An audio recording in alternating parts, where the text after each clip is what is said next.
The Crystal Temples of Lemuria. A Zenful Heart Slumber Time Sleep Story. Welcome back to Zenful Heart Slumber Time. I am so glad you are here with us tonight. Find your most comfortable position now. Let your body grow soft and heavy. Let your shoulders release.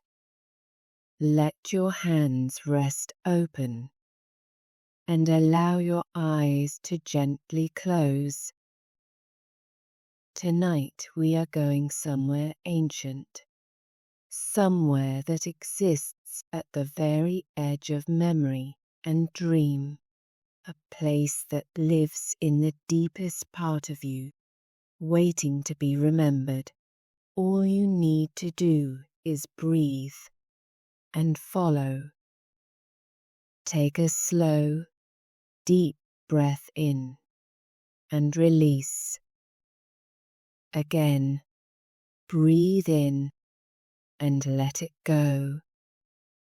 One more time, a deep, complete breath and a long, slow exhale, feeling yourself growing softer, more still, more open with every breath. Good. You are ready. Let us begin. Part 1. The Stone That Calls. Aria had owned the crystal for years. She couldn't remember exactly where she had found it. A small shop somewhere, a market, a gift from someone whose name she had forgotten. But she remembered the moment she first held it. The way it felt in her palm, not cold, the way a stone usually feels, but warm. Immediately, inexplicably warm, as though it had been waiting in a pocket, close to someone's heart.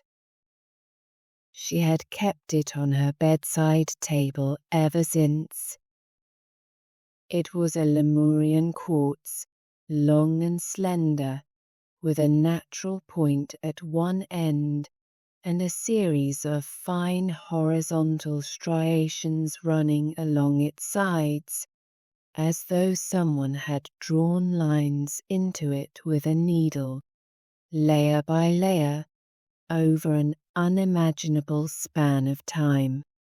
When she held it up to the light, the interior seemed to glow, not brightly, but with a quality of light that seemed to come from somewhere other than the window, somewhere deeper, somewhere within. She had read about Lemurian quartz. She had read that the ancient ones, those who had lived in the civilization that existed before all civilizations, the vast and luminous world that some called Lemuria, had programmed their knowledge into these crystals before the great dissolution, before the world they had built, the world of light and wisdom and crystalline beauty, slipped beneath the waters and was forgotten.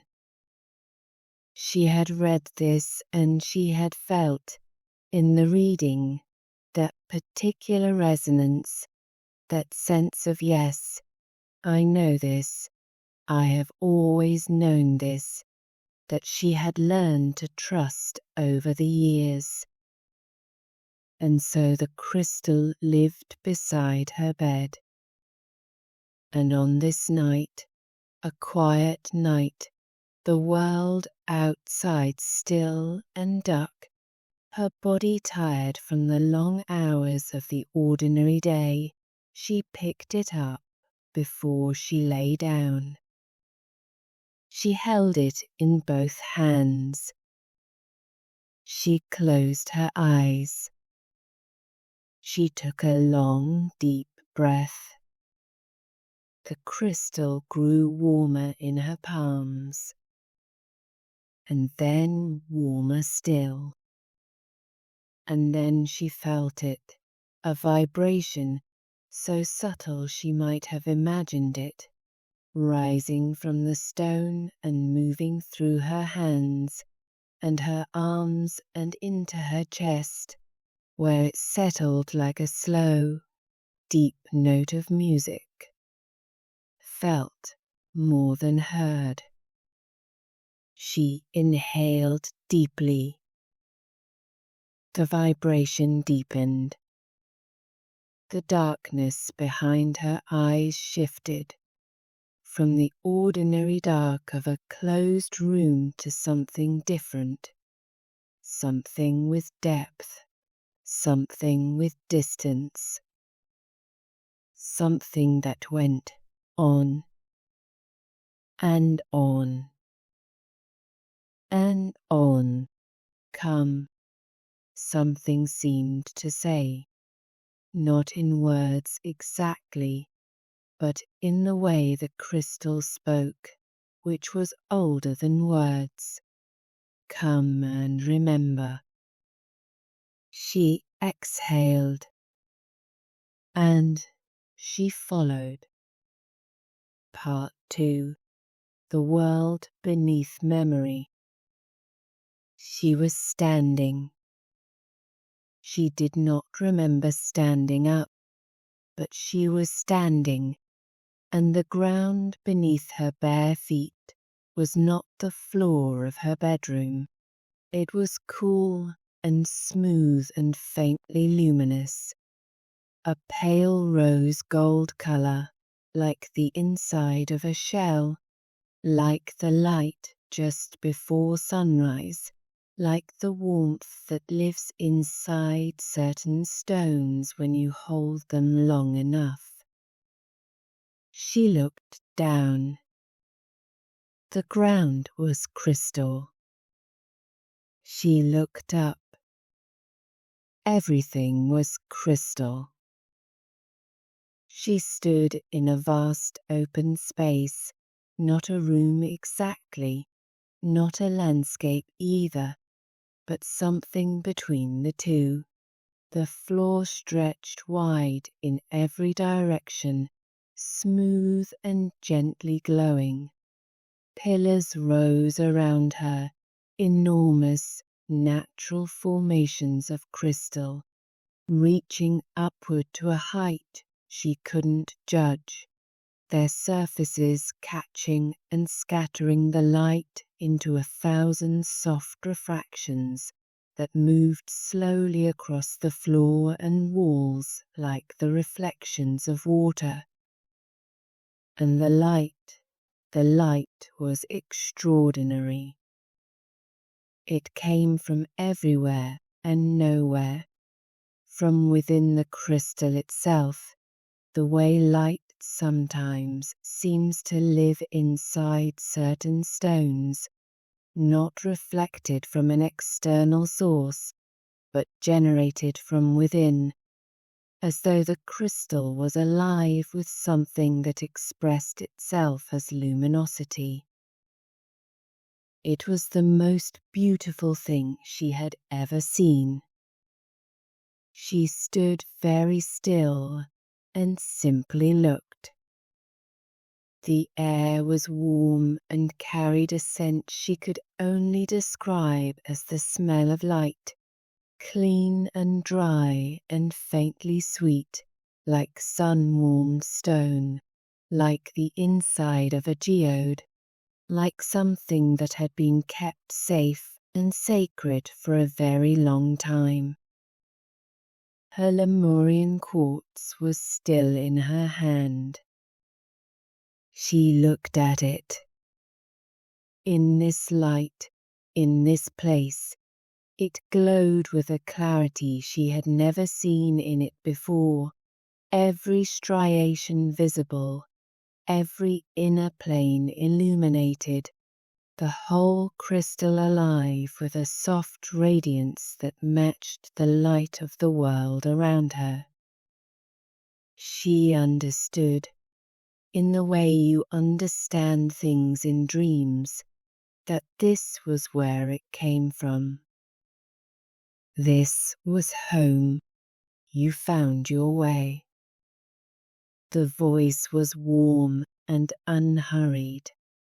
Arya turned slowly. There was a woman standing nearby. She was tall, dressed in a robe of white, so pure it held every color within it, the way clear quartz holds every color of light. Her hair was silver, not the gray of age, but the luminous silver of moonlight and starlight. Her eyes were the color of the deepest amethyst, and they held, in their depths, a stillness so complete it felt like looking into a clear and ancient sky. "I am Serena," she said, "keeper of the crystal temples, and you have been here before, many times." Part 3. The Temple of Seven Fires. Serena led her through the crystal world. They walked along pathways of rose gold crystal, past formations of every color and size, some no bigger than a fist, others rising taller than ancient trees, their surfaces smooth or faceted or striated with fine lines like pages of a book written in a language Arya almost understood. "This is Lemuria," Serena said, walking slowly. "Or what remains of it, in the place where memory and dream meet. We kept the knowledge here, in the stones, everything we learned about the body, the energy, the light that moves through all living things. We kept it here, where it could never be lost." She paused at a great doorway, two enormous crystal pillars framing an entrance through which a warmer, deeper light glowed. "The Temple of Seven Fires," she said. "This is what you came to remember." They passed through. Inside, the temple was circular, a perfect circle of crystal floor, with 7 alcoves set into the curved walls, each one glowing with a different color of light. 7 colors, 7 lights, 7 alcoves. And in each alcove, resting on a base of white crystal, a single stone. Arya felt something move in her chest, a recognition so deep it was almost a grief, the way you feel when you encounter something you have loved and lost and now found again. She inhaled deeply. "Come," Serena said gently. "Let us begin." Part 4. The 7 Sacred Stones. They stood before the first alcove. The light here was deep red, the red of earth and roots and ancient stone. Warm and steady, like standing with your bare feet on solid earth and knowing nothing can move you. On its crystal base sat a stone of deep brick red, smooth and rounded, red jasper. "The stone of the root," Serena said softly. "The stone that says, 'You belong here. You are safe. You are held by the earth, and the earth is glad of your weight upon it. She placed the stone gently in Arya's hands. The moment it touched her palms, Arya felt it, a warmth moving downward through her body, settling in her hips, her legs, her feet, and anchoring, a solidity, the peace of knowing the ground will hold you. She took a deep, relaxing breath. You are grounded. You are safe. You belong. They moved to the second alcove. The light here was the warm orange of amber and autumn, a light that moved with gentle fluidity, like creativity itself made visible. The stone was carnelian, deep orange-red, translucent at the edges, warm as a coal. The sacral stone, Serena said, the stone of flow, of creativity, of the joy that lives in the body when the body is allowed to feel. A warmth spread from Arya's lower belly, a gentle unfurling, like a flower opening slowly. Something loosened, something creative and alive began to move again, like water finding its way after a long winter. You are creative. You are alive. You are allowed to flow. The third alcove glowed yellow, the yellow of sunlight and confidence, and the brightness that lives in a person who knows their own worth. The stone was citrine, pale gold to deep amber, faceted and bright, catching the light like a small sun.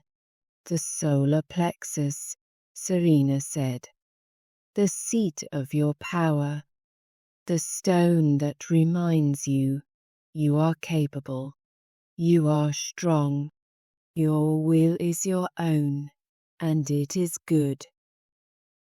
The warmth moved to her center, that place just above the navel where confidence lives when it is healthy, where personal power rests when it is not spent on fear.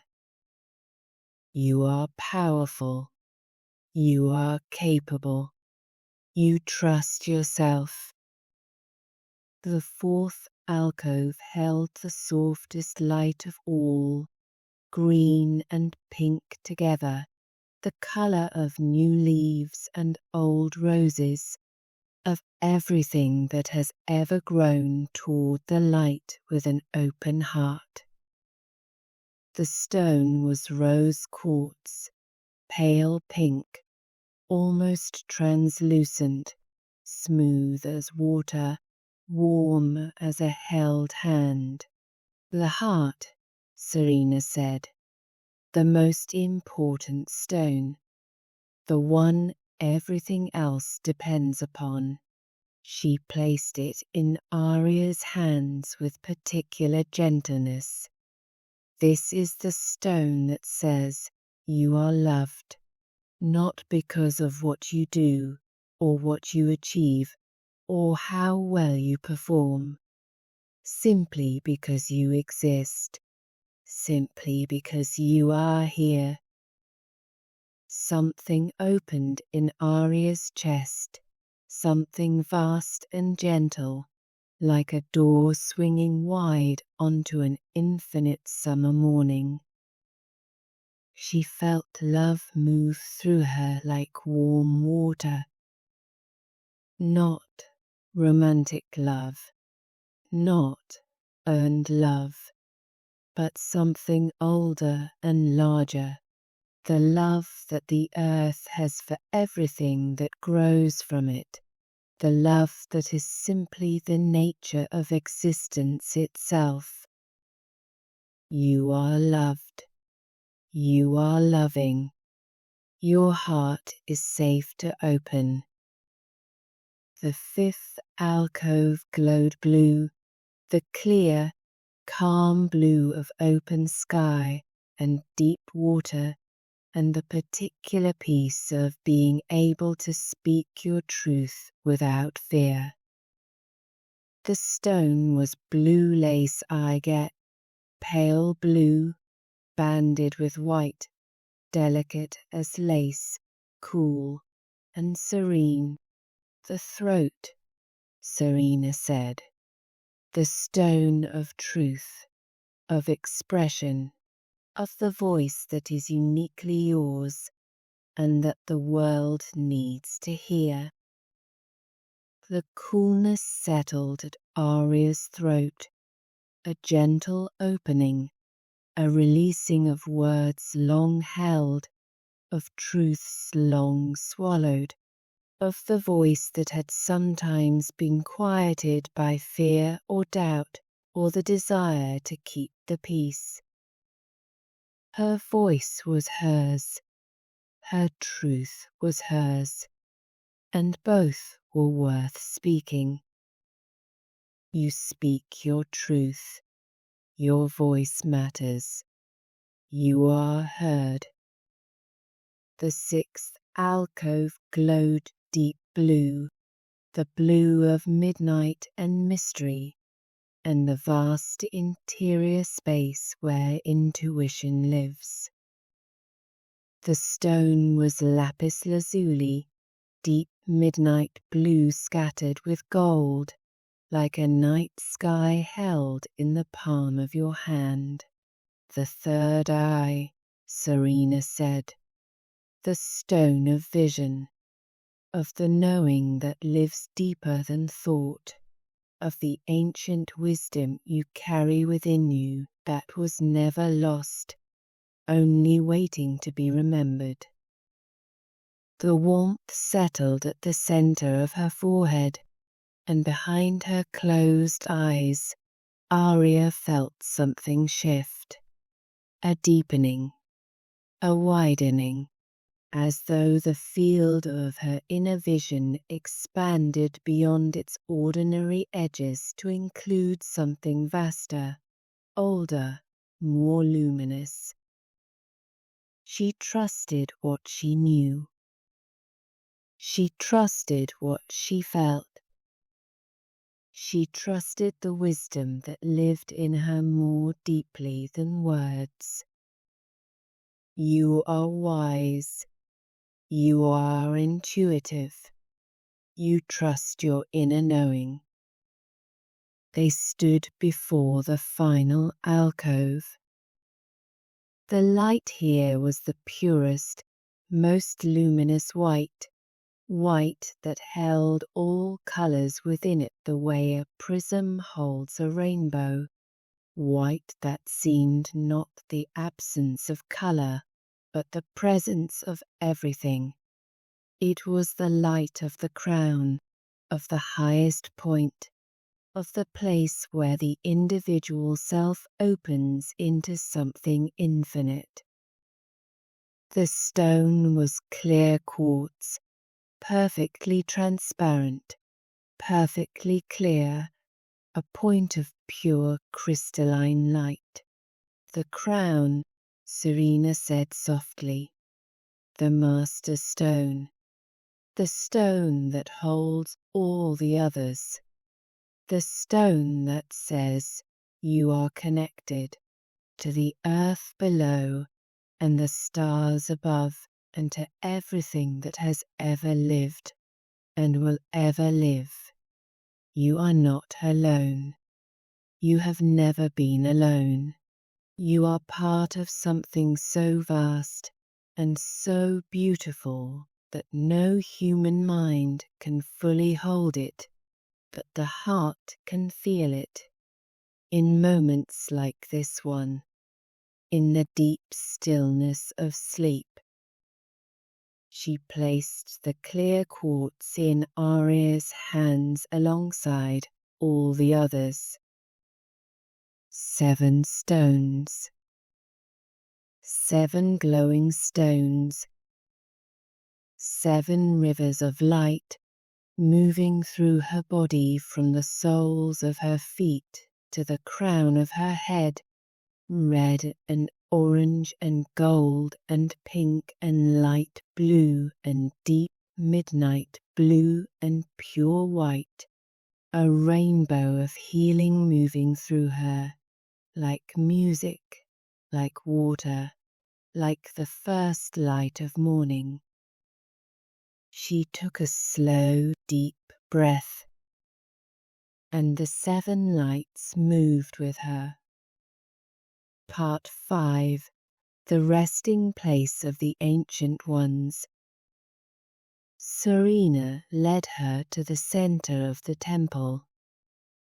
There, in the very heart of the crystal circle, was a place that had been prepared, a resting place, not of stone or wood or any ordinary material, but of light itself, somehow made solid enough to receive her, warm and luminous and perfectly shaped to hold a human body in complete comfort. Aria lay down. The 7 stones rested on her body, one at each energy center, their warmth flowing through her like 7 gentle breezes, releasing and healing and restoring her as she rested. Above her, the crystal ceiling caught and scattered the light into moving constellations that drifted slowly overhead like stars seen through water, like the memory of a world that had once been and would be again, somewhere beyond the ordinary borders of time. Rest now, Serena said, her voice dropping to barely above a whisper. This is what Lemuria kept for you, not just the knowledge, the rest, the deep, complete, healing rest that your body knows how to take when you give it permission. She took another deep breath and exhaled. The 7 lights pulsed gently, red, orange, gold, pink, blue, deep blue, white, in the slow rhythm of her breathing, as though the whole temple was breathing with her, as though the whole ancient world was breathing with her. She felt the red jasper grounding her, anchoring her to the earth, holding her safe. She felt the carnelian releasing, softening, letting the body flow into rest the way water flows into still places. She felt the citrine settling, the mind growing quiet, trusting, letting go of the need to control or to know.